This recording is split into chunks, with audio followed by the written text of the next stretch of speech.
Hey everyone, today I'm gonna show you how to put face lock in Samsung Galaxy Z Flip 7.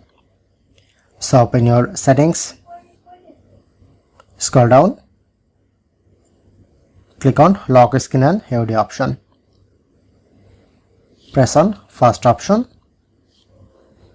unlock, then showing here more option. You just click on this option, press on to continue. Press on register.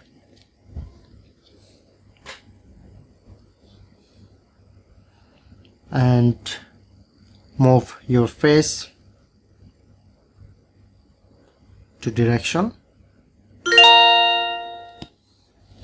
Okay, now set up. Go back. Let's try.